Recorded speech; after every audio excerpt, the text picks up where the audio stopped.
বলছি ইচ্ছে করেই, জীবনের দাম এক প্যাকেট চিপসের চাইতে কম। মেনে নিলাম, বাচ্চাটিকে মারল দৃষ্টিকোণের বিষাক্ত বোম। ছোট ছেলেটি দাঁড়িয়ে ছিল, কাঁধে ব্যাগ, চোখ মলিন, চিপসের প্যাকেটের দিকে তাকিয়েছিল। চুরি করেনি কোনোদিন। তবুও সিভিক দোকানি রোষে বলল, এই বাচ্চাটাই তো চোর। লুকিয়ে রাখলো, আমি চোরের চোর, ডিউটি দিয়েছে সরকার। বাচ্চাটার চারদিকে মানুষ, চোখে উজ্জ্বল হাসি ঠাট্টা, মুখে ঘৃণার ঢেউ। কেউ বুঝলো না ওর বুকের ভেতর কি তোলপাড়ে খেলছে অপমানের ঢেউ।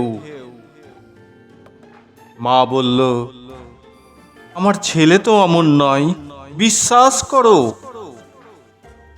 তবু কেউ শুনল না সেই কথা, শুধু বলল, চোর চোর। কাল বন্ধুরা লাগবে পেছনে, স্কুলে জুটবে টিটকিরি।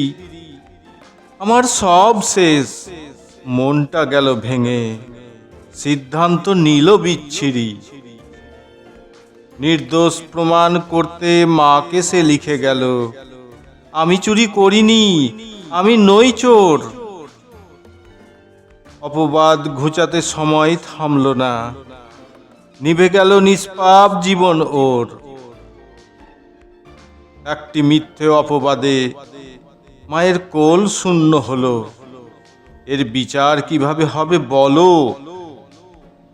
আজ টুকরো সংসারে বাচ্চারা ঘাত প্রতিঘাত শেখেনি। কাকে বোঝাবো যৌথ সংসার ভালো? কে দায়ী তার মৃত্যুর জন্য?